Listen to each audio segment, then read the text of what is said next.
Pablo, y ayer hablábamos del Ministerio de Trabajo y unas cifras que divulgó en cuanto al acoso en el trabajo, tanto moral como sexual. Una denuncia diaria el año pasado. Vamos a ver si hay aumento en estos casos, cómo se da, qué es el mobbing, y por eso estamos acompañados de Silvana Giachero, psicóloga especializada en psicología social y mobbing y bullying, presidenta además de la Asociación contra el Acoso Psicológico en Uruguay. Buenos días, gracias por acompañarnos. No, gracias por la invitación. Bien, gracias.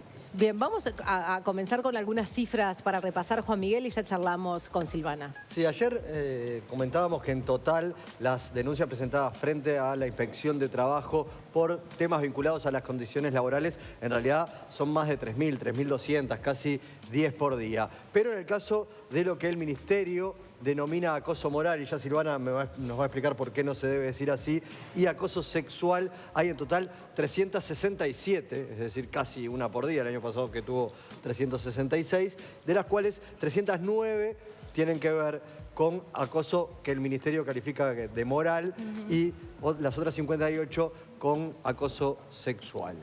Bien.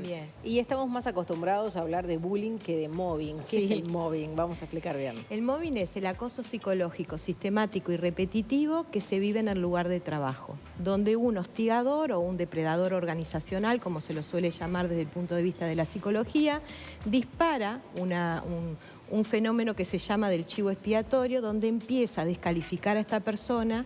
Las prácticas que más he visto yo en estos años que he trabajado, he hecho una investigación en 1000 casos en Uruguay, es que primero empieza por la difamación personal de la persona, o sea, por todo lo que tiene que ver de meterse en la vida personal, generar rumores, y como todos tenemos y hemos cometido errores a lo largo de nuestra vida, utilizan eso para empezar a generar lo que se llama el chusmerío, ¿no? Dentro del ámbito laboral, e ir degradando a esta persona su imagen. Luego, como esta persona empieza a sentirse mal y empieza a enfermarse, empieza a no poder rendir profesionalmente. Entonces ahí empieza toda la degradación profesional de la persona a través de injurias, a través de quitarle tareas, llenarle de tareas para que no pueda cumplir y entonces así poderlo sancionar, aislarlo, dejarlo afuera, dejarlo en un pasillo, en un altillo.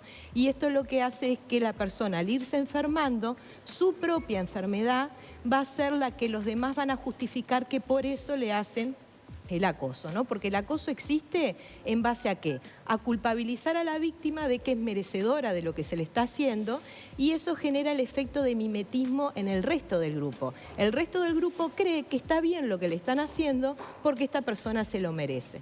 Entonces, cuando la persona va, por ejemplo, al Ministerio de Trabajo y se hace una denuncia y el Ministerio de Trabajo investiga y le hace una entrevista a todos los trabajadores, nos vamos a encontrar con que la mayoría de los trabajadores van a hablar mal de esta persona.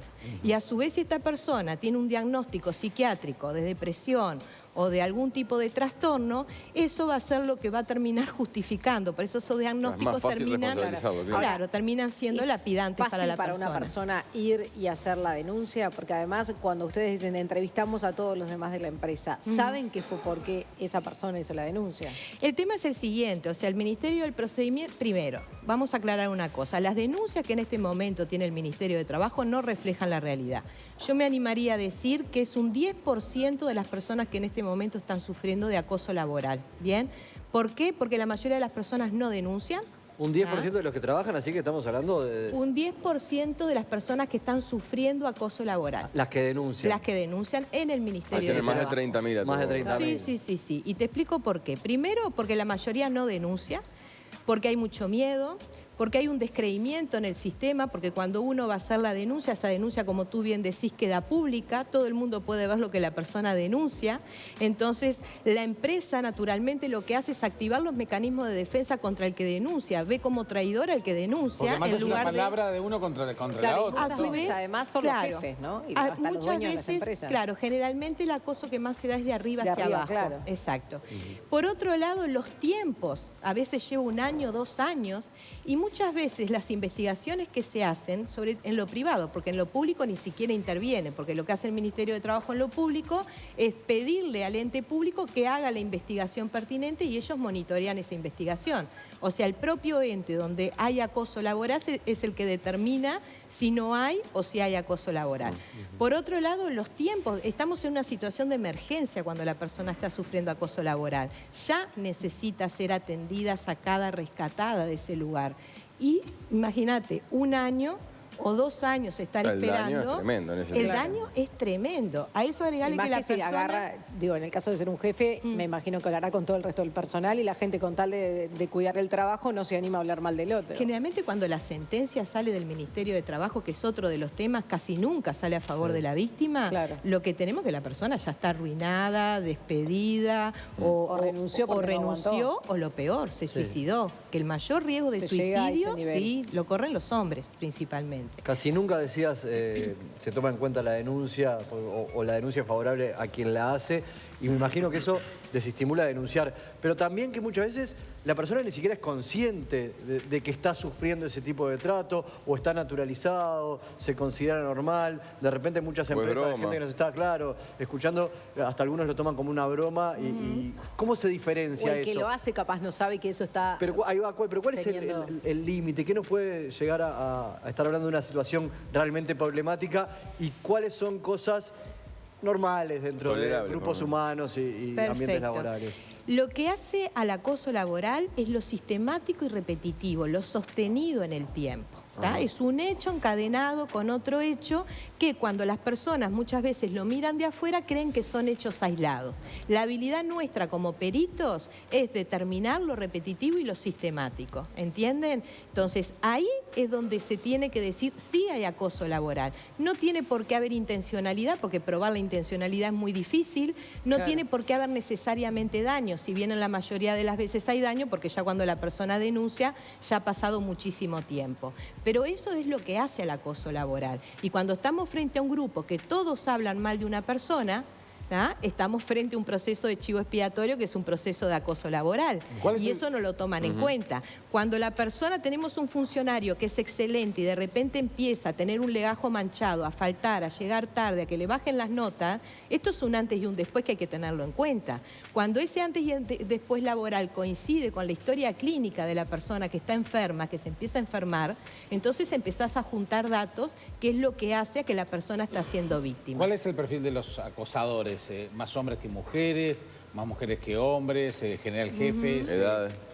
En realidad hay investigaciones que muestran que las personalidades psicopáticas, los depredadores organizacionales, se concentran en los lugares de poder porque suelen escalar muy bien y crecen como burbujas. Por eso el acoso ¿Cuántos que más estarán se da... pensando en sus jefes ahora? Sí, y habría que hacer una encuesta de los funcionarios hacia los jefes. Porque digo, en la era ahora de tecnologías, cualquiera dice, bueno, me habla mal y es mi palabra contra la de él. Que si yo le hablé así a mi empresa toda la vida y nadie se quejó de nada, no creo que esté haciéndote mobbing, vos decís que sí, la estás pasando mal.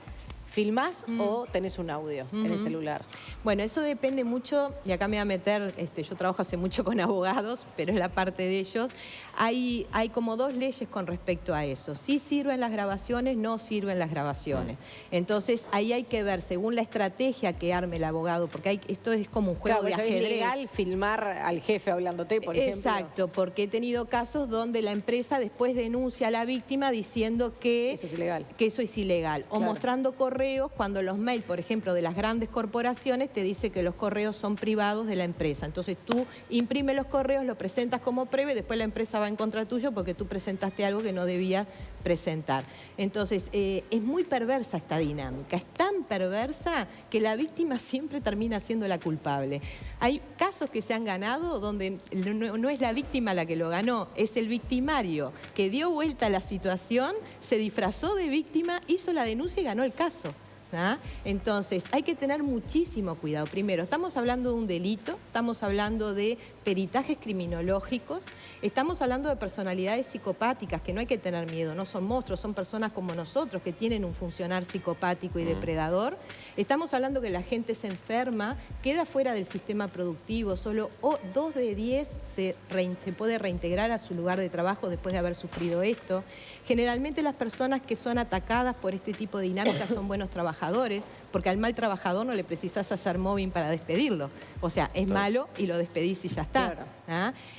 Destruye gran parte de la población laboral. Hoy tenemos licencias psiquiátricas, un porcentaje que es alarmante, y esto juega en contra, porque ¿qué hace el sistema? Trata de que los psiquiatras den menos licencia, pone juntas médicas cada 2 meses para controlar y presionar a la persona que vuelva a su lugar de trabajo. Bien. Y si la persona está sufriendo acoso, esto es totalmente contraproducente. Y a pesar de todo lo que estás diciendo, hay que denunciarlo, porque esto también es un... Claro que sí. Claro. En realidad, mira, depende de la estrategia que elija el abogado. Si sos público, tenés el TCA, tenés lo civil, tenés lo penal y tenés juzgado laboral también. ¿Tá?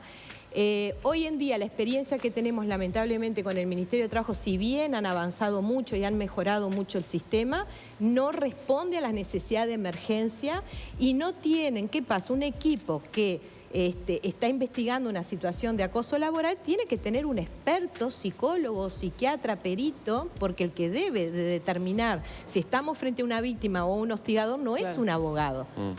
O sea, la verdad técnica siempre está en la víctima. Hay indicadores que muestran si la persona realmente es víctima o no desde el punto de vista criminológico.